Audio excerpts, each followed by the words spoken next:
Hello बच्चों, welcome to मैथस्तान। आप सभी का एक बार फिर से स्वागत है। तो हम सॉलिड स्टेट में डिस्कशन कर रहे थे। तीन लेक्चर हम कर चुके थे। आज हम चौथा लेक्चर डिस्कशन करने वाले हैं। चौथे लेक्चर में जो हमारा डिस्कशन होगा बेटा, तो मैंने आपको होमवर्क दिया था। आई होप आप सभी ने कर लिया होगा।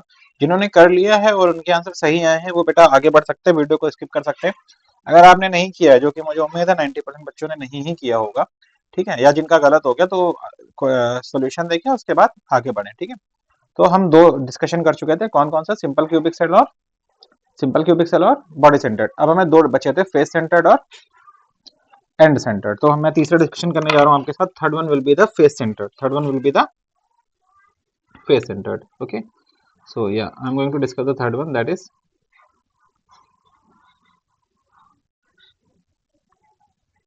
फेस सेंटर्ड यूनिट सेल,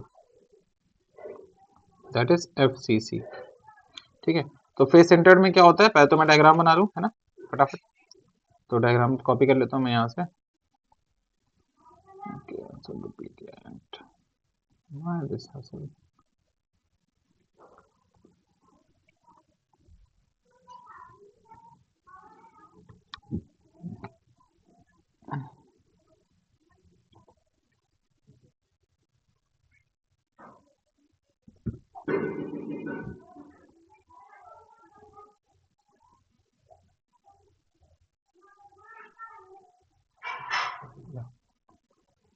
तो this is face centred unit cell.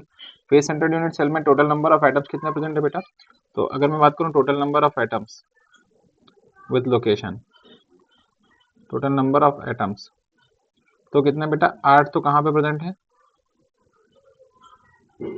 Corners पे। प्लस 6 कहाँ पे प्रेजेंट है? फेस के सेंटर पे। 8 कॉर्नर्स पे प्रेजेंट है, 6 फेस के सेंटर प्रेजेंट है। अब बार बार मैं लिखूंगा, मैं डायरेक्ट लिख रहा हूँ कंट्रीब्यूशन कितना आता है। मैं आपको पढ़ा चुका हूँ, राइट, बता चुका हूँ। तो कंट्रीब्यूशन कॉर्नर से कितना आता है? 1/8। और फेस के सेंटर से कितना आएगा? 1/2। क्यों? One faces one face can be shared maximum by two cubes, can be shared maximum by, केवल कितने क्यूब शेयर कर सकते हैं? 2 क्यूब्स। ओके, सो 1/2। तो इफेक्टिव नंबर ऑफ आइटम्स कितने हो जाएंगे? Effective number of atoms in one unit cell, how many will be effective number of atoms in one unit cell? तो that will be, कॉर्नर पे present है are one one sorry corner पे present है 8। Corner पे कितने present है? 8। These are present at corners. और उनका कंट्रीब्यूशन कितना आएगा? 1/8। This is contribution from corner. Plus face के सेंटर पे 6 प्रेजेंट है। ये कहाँ पे प्रेजेंट है? फेस सेंटर पे। और हर जगह से कंट्रीब्यूशन कितना आएगा? कंट्रीब्यूशन आएगा 1/2 का। तो 8 डिवाइड बाई 8, ये तो 1 बचेगा, प्लस वहां से डिवाइड करेंगे 2 6 जा तो 3 बचेगा। तो टोटल वैल्यू कितनी आ जाएगी? 4। यानी कि इसके लिए जेड की वैल्यू कितनी आ गई बेटा? 4। जेड की वैल्यू कितनी आ गई? 4। तो जिनकी जेड की वैल्यू 4 आई थी, वेरी गुड। जिनके केस में जेड की वैल्यू 4 नहीं है बेटा, है ना, थोड़ा सा ध्यान दीजिए, मेहनत करिए, कहीं भी तो गड़बड़ कर रहे हैं, ठीक है। अच्छा, तीसरा, चौथा चौथा हमारा था एंड सेंटर्ड। चौथा क्या था? End centred unit cell. End centred unit cell, इसका भी डायग्राम बना देते फटाफट।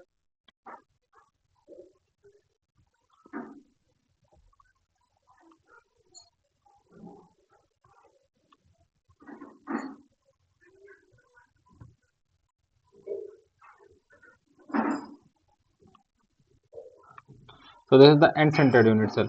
अगर मैं यहाँ पे बात करूँ, टोटल नंबर ऑफ एटम्स कितने प्रेजेंट हैं? Total number of atoms present, कितने एटम्स प्रेजेंट है बेटा? तो अगर आप बोलोगे तो सर 8 कॉर्नर पे प्रेजेंट है और 12 एच के सेंटर पे। 8 कहाँ पे प्रेजेंट है? कॉर्नर्स पे। 12 कहाँ प्रेजेंट है? एच के सेंटर्स पे। अगर मैं बात करूँ कंट्रीब्यूशन की, तो कॉर्नर वाले कितना कंट्रीब्यूट करते हैं? कंट्रीब्यूशन कॉर्नर से आता है 1/8। और एच के सेंटर से कितना आएगा बेटा? 1/4। 1/4 क्यों आएगा? पहले ही बताया था कि कितनी जगह डिवाइडेड होता है सेंटर, ठीक है।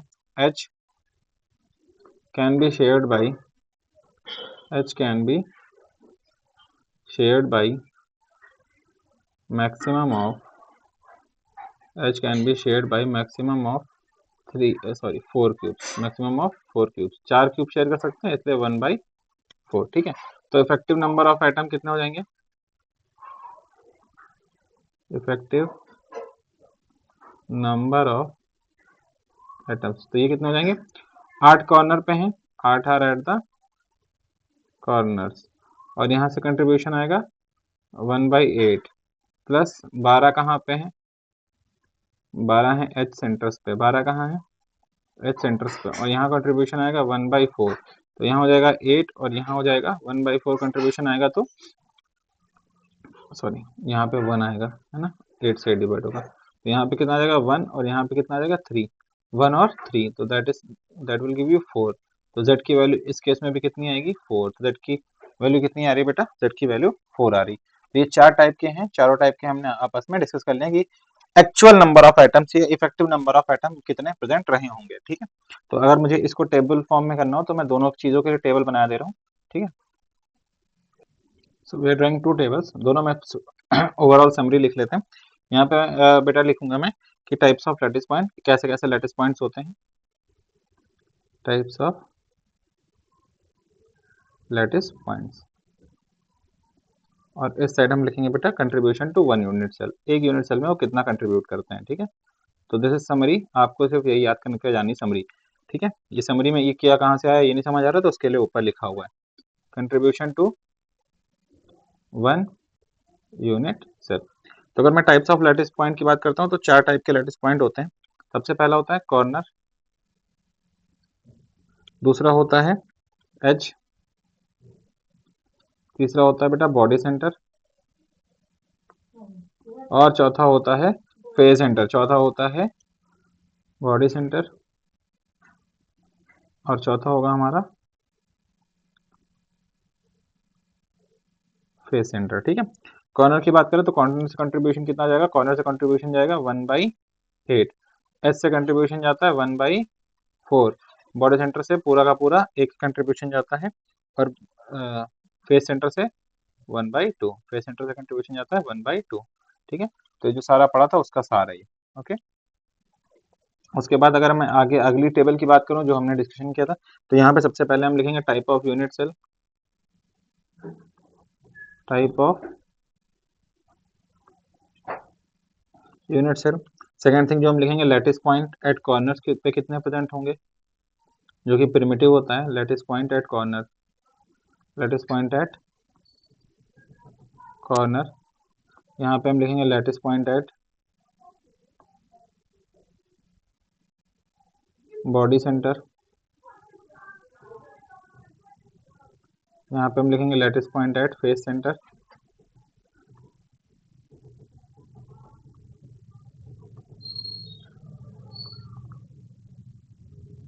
और यहाँ पे हम लिखेंगे बेटा z is equal to number of lattice point per unit cell, z that is number of lattice points per unit cell, ठीक है। तो अगर मैं बात करूं सबसे पहले यहाँ पे हम तीन ही क्लासिफिकेशन कर सकते हैं। सबसे पहला सिंपल क्यूबिक सेल, तो आपको पता है कॉर्नर पे सिंपल क्यूबिक सेल में कितने लैटिस पॉइंट होते हैं, 8, कितने लैटिस पॉइंट होते हैं 8, बॉडी सेंटर पे कोई नहीं होता, फेस सेंटर पे कोई नहीं होता एससीसी केस में। तो जो z की वैल्यू आती है तो वो कितनी आती है 8 इंटू कंट्रीब्यूशन सब जगह से 1/8 का आ रहा होता है, तो डिवाइड करने के बाद कितनी आ जाएगी 1। अगर मैं बात करता हूँ बीसीसी की बेटा, तो बीसीसी में कॉर्नर पे तो 8 लोग होते हैं और बॉडी सेंटर पे 1 लोग होता है, फेस सेंटर पे कोई नहीं होता। और अगर यहाँ कैलकुलेशन करेंगे तो कॉर्नर से कंट्रीब्यूशन आता है 8 इंटू 1/8 का, और बॉडी सेंटर से कंट्रीब्यूशन आता है 1 इंटू 1, दैट इज ये वैल्यू कितनी आती है घूम फिर के 2, कर चुके हैं ऑलरेडी कैलकुलेशन। अगर हम एफसीसी की बात करते हैं बेटा, एफसीसी में कॉर्नर पे होते हैं 8, फेस बॉडी सेंटर पे कोई नहीं होता है, और फेस सेंटर पे 6 होते हैं। अगर मैं कैलकुलेशन की बात करूँ तो ये वाली कैलकुलेशन भी आप ऊपर देख के ही आ रहे हैं, 6 इंटू कंट्रीब्यूशन आएगा 1/2 का, तो दो आंसर विल बी 4, ठीक है। ये सारा देख के आ रहा है, एंड सेंटर्ड वाला मैंने इसमें नहीं जोड़ा है, आप चाहें तो अपने पास से कर सकते हैं, आप चाहें तो उसको अपने पास से कर सकते हैं, ओके बच्चे। आगे चलते हैं बच्चे, हमारा अगला टॉपिक है relationship between edge length of unit cell and edge length of unit cell and radius of atom, so I let it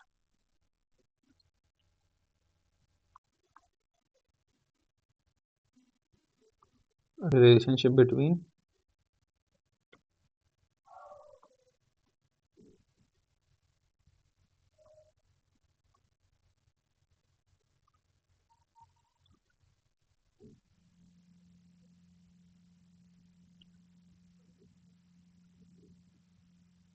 तो ये कैसे फाइंड करेंगे, ठीक है बच्चों।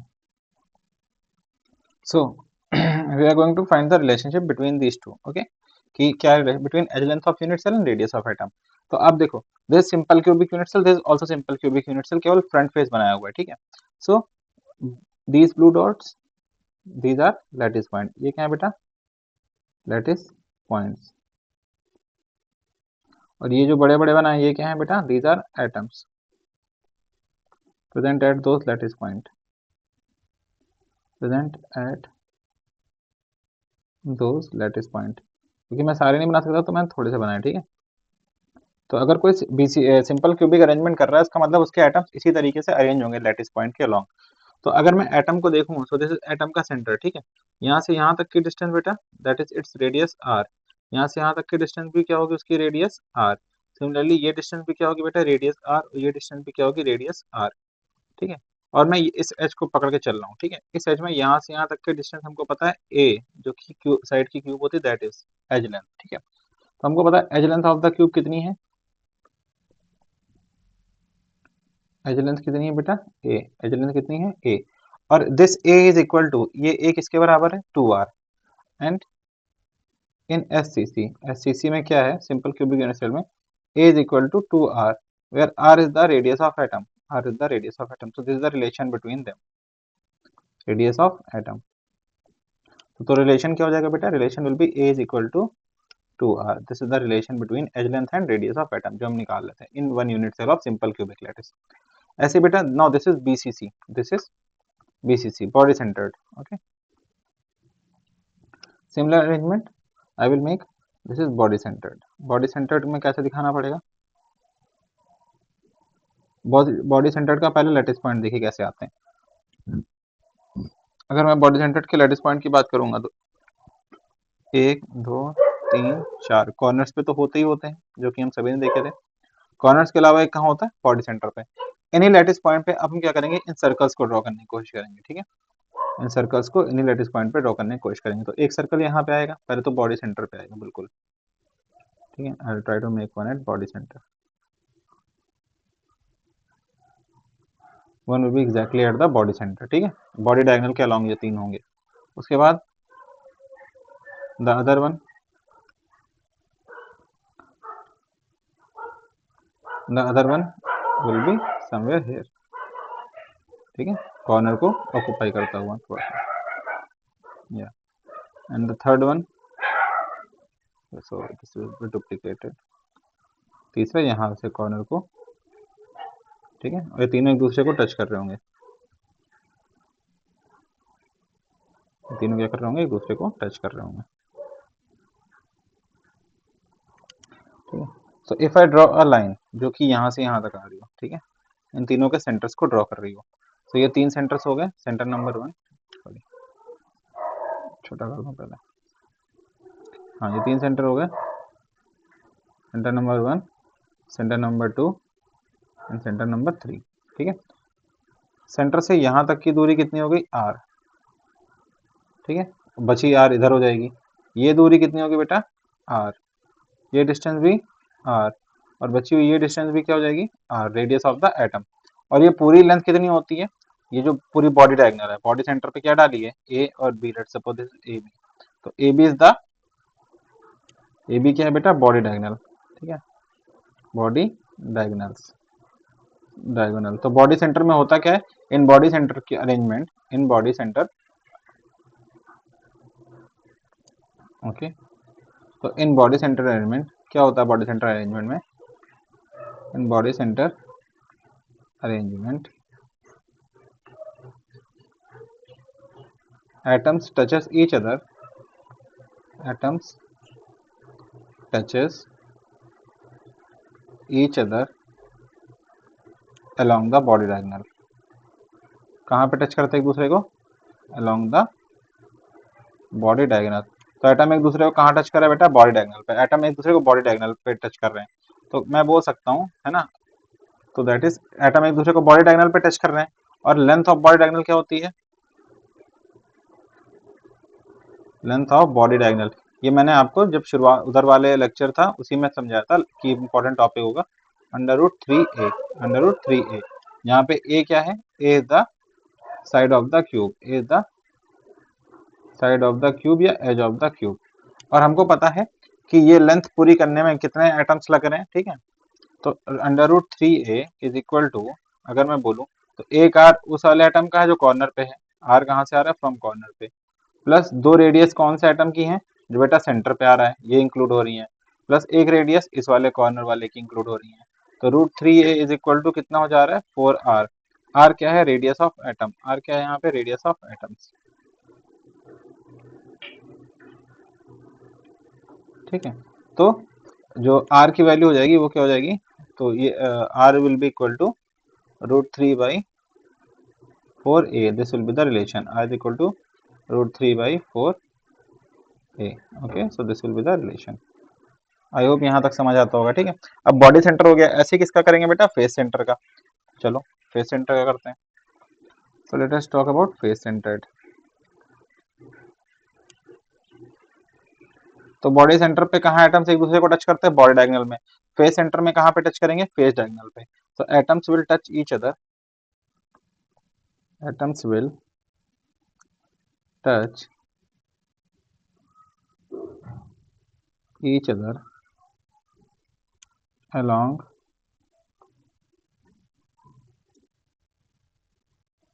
Face diagonal. कहाँ पे टच करेंगे, फेस डायगोनल पे। तो फिर उधर का कुछ भी बताने से पहले मैं इधर ही बता दूं, है ना। अगर मैं बात करूं फेस डायगोनल की, तो लेंथ क्या होती है फेस डायगोनल की, तो लेंथ ऑफ फेस डायगोनल कितनी होती है, ये भी पीछे पढ़ाया था।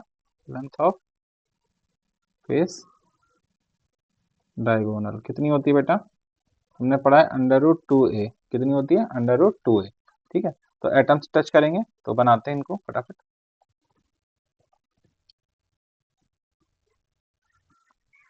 ठीक है। ओके, तो पहले तो लेटेस्ट पॉइंट दिखा देता हूँ आपको फेस सेंटर के। तो फेस सेंटर के लेटेस्ट पॉइंट कहाँ एग्जिस्ट करते हैं, 1 2 3 4 6 7 8, और फिर टॉप बॉटम, ठीक है, लेफ्ट वाला फेस, राइट वाला फेस, पीछे वाला फेस और आगे वाला फेस। इन्हीं में अगर मुझे एक फेस पे एटम्स रखने हो, एक फेस पे ये जो तीन एटम्स हैं, ये जो ऊपर के फेस पे दिख रहे होंगे, ये तीनों एक दूसरे को टच कर रहे हैं, तो मैं कैसे दिखाऊंगा आपको, I will show them like this. बेटा मैं इसको डुप्लीकेट करके रख ले आता हूँ,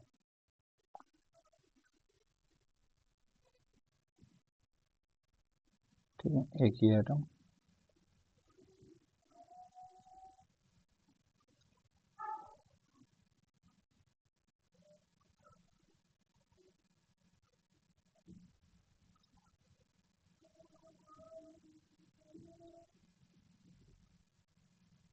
ठीक है, सपोज एक ही एटम है, सेम साइज का एक ही एटम है, ठीक है। I have to increase the size of the cube, नहीं तो समझा नहीं पाऊंगा।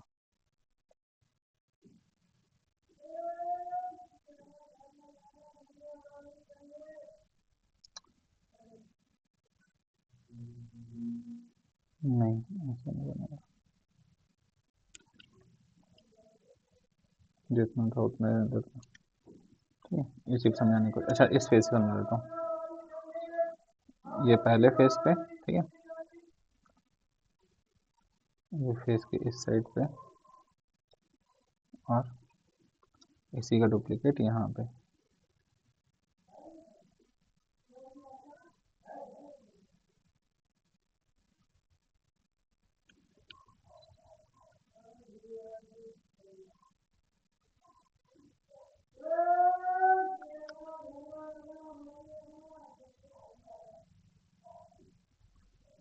ठीक है बेटा, ऐसे ये तीन इस फेस के लॉन्ग बना दिए हमने अभी के लिए, ठीक है, और तीनों सेंटर को ऐसे ये लाइन जोड़ रही है। तो यहाँ पे भी अगर आप ध्यान से देखोगे तो आप इमेजिन कर लोगे, ये इसकी एक साइड की रेडियस हो गई आर, ये एक साइड की रेडियस यहाँ तक आर, फिर ये पूरी आ रही होगी, राइट, आर, फिर यहाँ पे आर। बाकी तो मैंने स्टेटमेंट लिख ही दिया है, ठीक है। ये तीनों फेस डायगोनल के अलॉन्ग होंगे। जैसे मुझे इन तीनों को अगर मैं बाहर निकाल लूँ, ठीक है, तो मैं ऐसे समझा दूँ कि अगर ए बी फेस डायगोनल है, तो लेट अस डुप्लीकेट दिस, ठीक है। बॉडी डायगोनल का भी यहीं से समझ लीजिएगा। तो अगर ये तीनों अरेंज हैं एक दूसरे में ऐसे,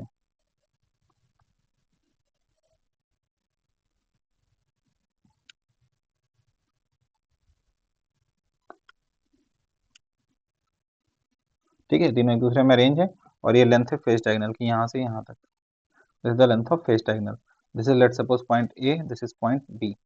ठीक, तो ये पॉइंट क्या हो गया बेटा, ए पॉइंट हो गया, ये पॉइंट क्या हो गया, बी।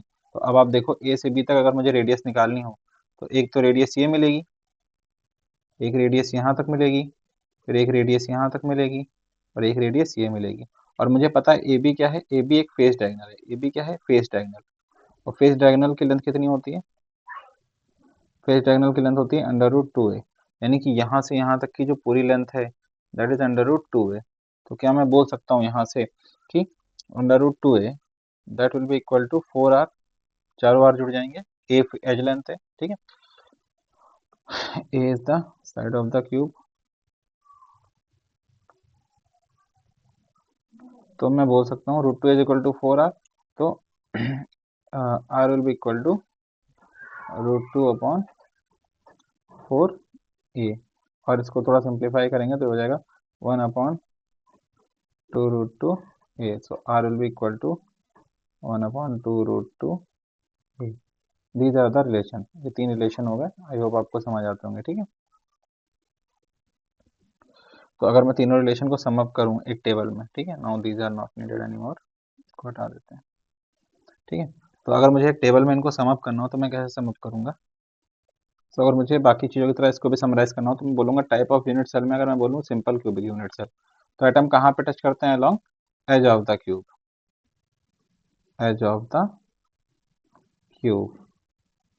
और लेंथ ऑफ द साइड वो एज की लेंथ कितनी होगी जिस पे टच कर रहे हैं, ए, और रिलेशन क्या आता है, A is equal to 2r। Relation क्या होता है बेटा,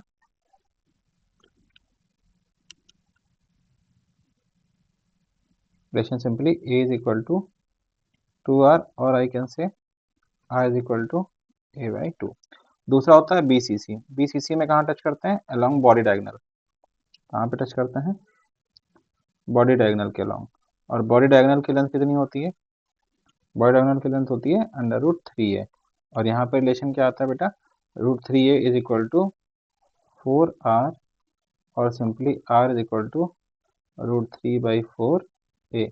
और फाइनली एफसीसी की बात करूंगा, एफसीसी में किसके अलोंग टच करते हैं, फेस डायगोनल, एफसीसी में किसके अलोंग टच करते हैं, फेस डायगोनल। फेस डायगोनल में कितना होगा बेटा, this will be under root two A, तो I can say root two A is equal to 4r, और simply say r is equal to 1 upon 2 root two A, ठीक है। So this is all the summary of relationship between unit cell and length of unit cell and radius of the atom. आगे चलते हैं। So next is about packing frequency, packing efficiency and packing frequency and volume, ठीक है, packing fraction। So अगली heading है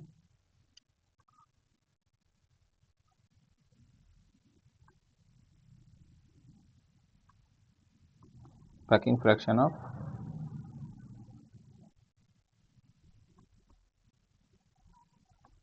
different unit cells।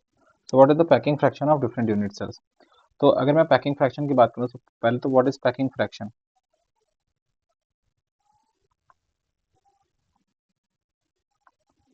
Packing fraction is simply volume occupied by the atoms in the unit cell, volume occupied by atoms in a unit cell divided by total volume of unit cell, total volume of unit cell into 100, ठीक है। जैसे हमको पता है अगर इस cube में कुछ आइटम्स भरे हैं तो बेटा क्यूब में बीच में स्पेस छूट जाती है, पूरी तरीके से क्यूब फिट नहीं हो पाता, बीच में हमेशा थोड़ी थोड़ी ये जो स्पेस है ये छूट जाएगी, एटम पूरी तरीके से पैक नहीं हो पाता है। ये जो स्पेस छूटती है इसकी वजह से एटम कभी पूरा पैक नहीं हो पाता। तो हम जानना चाह रहे हैं कि एटम किस हद तक पैक हो पा रहा है, जितना भी पैक हो पा रहा होगा उसको डिवाइड कर देंगे टोटल वॉल्यूम से, तो हमें क्या मिल जाएगा, पैकिंग फ्रैक्शन। तो लेट्स सपोज ये हमारा क्यूब है, और चला सारे आइटम ऐसे अरेंज्ड हैं, उसके बाद भी इतनी जगह छूट रही है, ये जगह क्या हो रही है, छूट रही है। तो हम क्या करेंगे, टोटल क्यूब का वॉल्यूम निकालेंगे कितना रहा होगा, उसमें से ये जो एटम्स जिन्होंने पैक किया है उनको सब उनका वॉल्यूम सब्ट्रैक्ट कर देंगे या उनके वॉल्यूम से डिवाइड कर देंगे, और हमें पता चल जाएगा कि कितना ऑक्युपाइड है, कितने परसेंटेज इसमें पैकिंग हुई है। तो अगर मैं बात करूँ पहले तो वॉल्यूम कैसे निकालेंगे, तो यहाँ ध्यान रखना hair atoms are considered to be perfect square. atoms को क्या मान के चलते हैं? perfect square considered to be perfect sphere not square, perfect sphere. और sphere का volume of sphere is equal to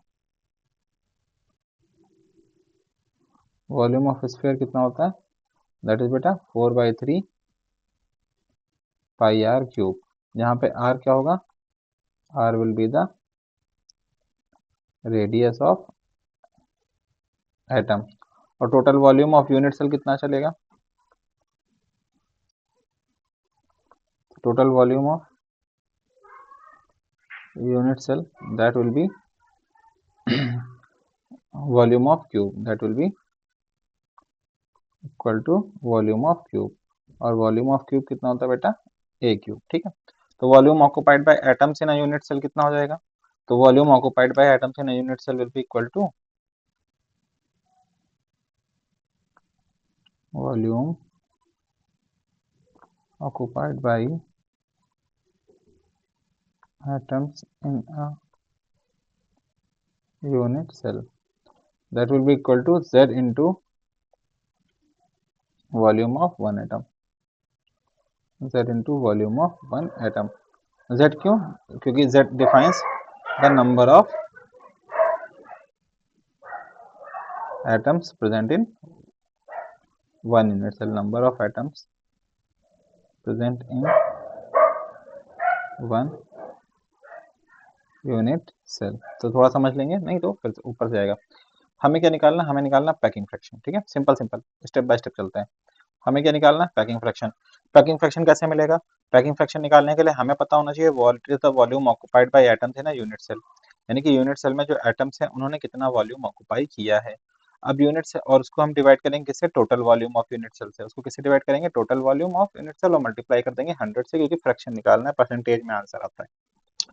अब ये दो वैल्यूज पुट करने के लिए पहले हमें पता होना चाहिए what is the volume occupied by atoms in a unit cell. वो कैसे निकालें? तो वो कैसे निकालें? उसके लिए हमें पता है volume occupied by atoms in a unit cell निकालने का सिंपल तरीका है कि कितने एटम्स हैं और एक एटम कितना वॉल्यूम ऑक्युपाई करता है. भाई इसको निकालने का सिंपल तरीका यही है कि कितने एटम्स हैं और एक एटम कितना वॉल्यूम ऑक्युपाई कर रहा है. तो एक एटम कितना वॉल्यूम ऑक्युपाई कर रहा होगा, उसका फॉर्मूला 4/3 पाई आर क्यूब. क्यों? क्योंकि वॉल्यूम को एटम को हम क्या मान के चल रहे हैं? Perfect sphere. एटम को क्या मान के चल रहे हैं? Perfect sphere. तो कितना वॉल्यूम ऑक्युपाई कर रहा है? तो कितने एटम है इंटू एक एटम कितना वॉल्यूम कर रहा है. तो एक एटम कितना वॉल्यूम कर रहा है? 4/3 पाई आर क्यूब. अब कितने एटम है? अब कितने एटम के क्वेश्चन में थोड़ा सा दिक्कत आएगी. क्यों दिक्कत आएगी? क्योंकि हमको पता 3 टाइप के जेड निकल के आते हैं. अगर एससीसी होगा तो एटम कितने होंगे? केवल एक. अगर बीसीसी होगा तो एटम कितने होंगे बेटा? दो. अगर एफसीसी या ईसीसी हुआ तब एटम कितने होंगे? चार. तो यानी कि हम क्या करेंगे? जो जेड है जेड से मल्टीप्लाई कर देंगे into volume of one atom, जो कि कितना है? 4/3 पाई आर क्यूब. तो हमें मिल जाएगा अलग अलग एटम में कि कितना वॉल्यूम, ठीक है, ऑक्युपाई किया गया बाय द एटम्स. फिर उसको डिवाइड करना total volume of unit cell से. उसके लिए formula volume of unit cell. Unit cell हमारा किस शेप में? क्यूब के शेप में. और क्यूब का वॉल्यूम क्या होता है? A cube. तो total volume of unit cell यहाँ पे कितना हो जाएगा? ए क्यूब. आई होप यहाँ तक की कहानी सबको समझ में आ रही है. ठीक है. तो अगर मैं पहले बात करूँ एससीसी की, सबसे पहले किसकी बात करूँ? SCC, that is simple cubic cell.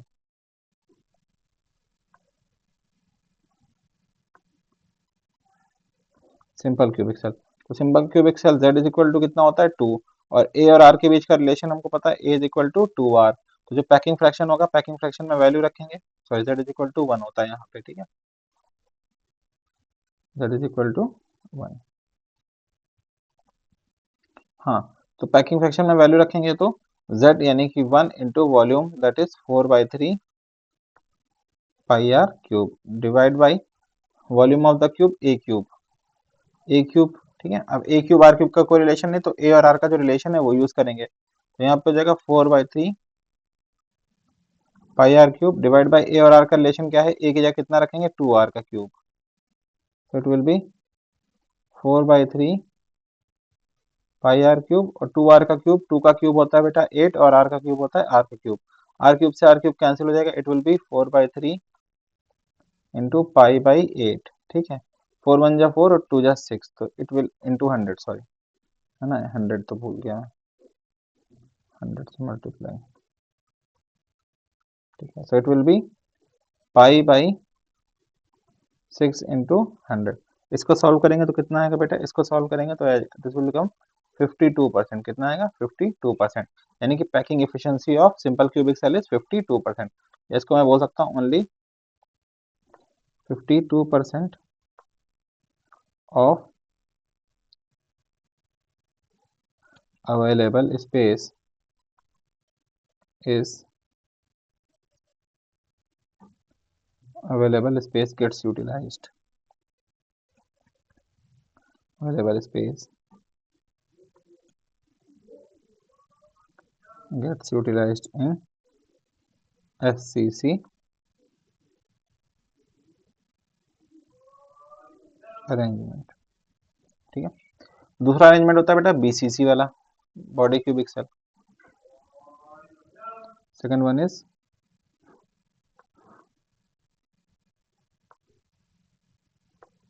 Body cubic cell, that is BCC। तो BCC के लिए z की वैल्यू कितनी होती है 2, और रिलेशन क्या होता है बेटा, यहाँ पे रिलेशन होता है √3a is equal to 4r, और मैं कह सकता हूँ a is equal to 4 by √3r, a is equal to 4 by √3r। ठीक है। तो यहाँ पे वैल्यू पुट करेंगे तो पैकिंग फ्रैक्शन कितना हो जाएगा, पैकिंग फ्रैक्शन हो जाएगा 2 into 4/3 pi are cube, z की value into volume of one atom divide by a cube. So that will give you 2 4 जा 8/3 pi are cube divide by a cube. a cube की जगह कितना रखेंगे 4/√3 into are का cube. तो ये तो हो जाएगा 8 divide by 3 pi are cube, और यहाँ पे 4 का हो जाएगा 4 4 जा 16, 4 जा 64 बाई 3√3 आर क्यूब। बेटा आर क्यूब से आर क्यूब कैंसिल हो जाएगा, 3 से 3 कैंसिल हो जाएगा, 8 8 जा 64। तो ऊपर ये चला जाएगा √3 इंटू पाई, ऊपर क्या चला जाएगा √3 इंटू पाई। ठीक है, 3 से 3 कैंसिल हो गया, यहाँ पे बचेगा 8, √3 इंटू पाई, नीचे कितना बचेगा 8। ठीक है, √3 इंटू पाई और 8।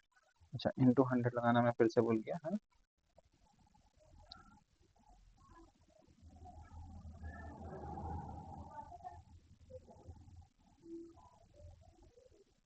ठीक,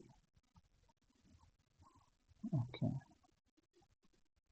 so into 100 into, okay, into 100. So this will give you the value of around 68.02%. 68.02%। इसका क्या मतलब है, only 68.02% of available space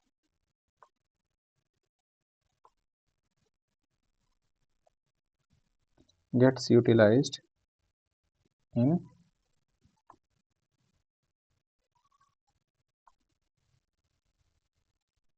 BCC arrangement. केवल कितनी स्पेस यूटिलाइज हो पाती है बेटा, 68.02% स्पेस ऑक्यूपाई हो पाती। ठीक है। थर्ड अरेंजमेंट है FCC। मैं से पहले आप ट्राई करके देखिएगा आपसे हो जाता है या नहीं होता है। ठीक है, कोशिश कीजिएगा। तो face centred cell, that is FCC के लिए z की वैल्यू 4, और रिलेशन क्या रहता है, रिलेशन रहता है √2a is equal to 4r, और I can say a is equal to 2√2r, a is equal to 2√2r। जिनको नहीं समझ में आया ये कैसे हुआ बेटा, तो है ना, डिवाइड करने के बाद सॉल्व कर लीजिएगा, हो जाएगा, समझ आ जाएगा। a is equal to √2r है ना, 2√2r। तो packing fraction that is z की value 4 into 4/3 pi are cube divide by a cube. ठीक है, volume of one unit cell. तो 4 4 जा 16 pi are cube divide by 3 है ना, ये 3 नीचे ले आया हूँ मैं, और a क्यूब की जगह कितना रखूंगा 2√2 आर का क्यूब। तो this will give you 16 pi are cube, और नीचे कितना हो जाएगा 3 इंटू 2 का क्यूब करेंगे तो बेटा 8 आएगा, 2√2 का क्यूब करेंगे तो 2√2 आएगा। ठीक है, और आर क्यूब, तो 8 2 जा 16 और 16 तो ये कैंसिल हो जाएंगे, आर क्यूब कैंसिल हो जाएगा, और फिर से वही छोटी सी गलती है ना, 100 ना लिखने वाली,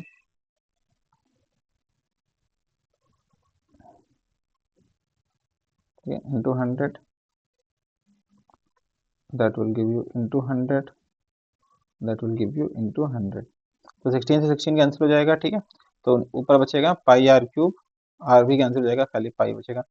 पाई डिवाइड बाय नीचे बचेगा 3√2, 3√2 इंटू 100, ठीक है। 3√2 इंटू 100 सारा खत्म हो गया क्या? 16 नीचे भी खत्म हो गया 16। तो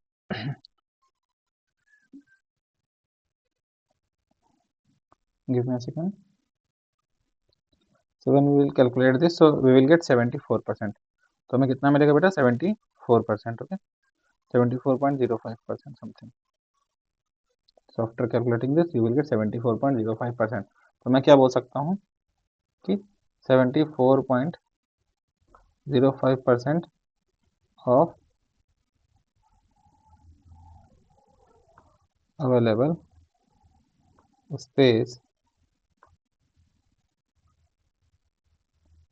gets utilized in FCC arrangement, gets utilized in FCC.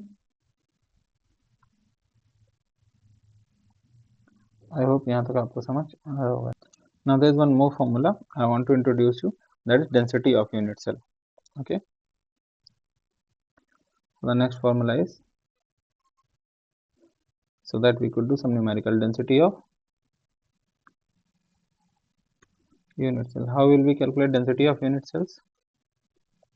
So density का डायरेक्ट फॉर्मूला होता है, ठीक है, rho is equal to Jamuna basically. Okay.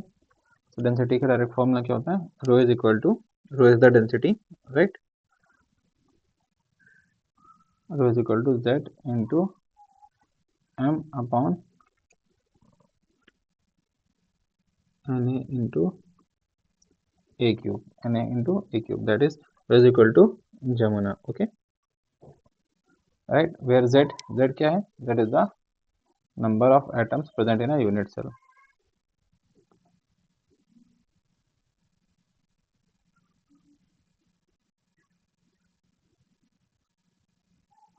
What about M? M is the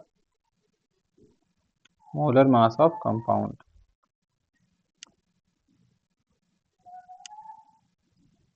ठीक है, forming unit cell.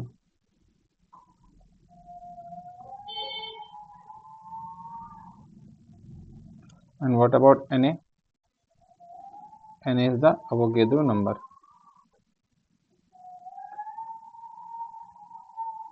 That is 6.02 into 10 to the power 23. And what is A? A is the edge length of cube. ध्यान रखेंगे ये इकलौती ऐसी जगह है जहाँ पे एज लेंथ ऑफ क्यूब, इसको किस में रखा जाता है बेटा? सेंटीमीटर में। हम इसको किस में रखेंगे? सेंटीमीटर में। इसमें रखने के बाद हम फॉर्मूला सॉल्व कर सकते हैं, will get our answer, will get our answer. I hope आपको समझ आ रहा होगा, ठीक है बेटा। Okay, so this is about density of unit sales.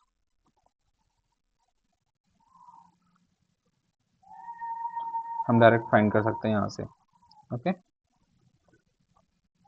सो हमको यहाँ से कुछ पहले तो न्यूमेरिकल प्रैक्टिस करने, तो मैं आपको कुछ असाइनमेंट के फॉर्म में भेज दूंगा, ठीक है, या लेक्चर के साथ ही मिल जाएंगे। अगर आपसे बन जाते तो लेक्चर आप स्किप कर सकते हो, अगर नहीं बनते बेटा, है ना, तो आप फिर लेक्चर में उनका सोल्यूशन देख सकते हो।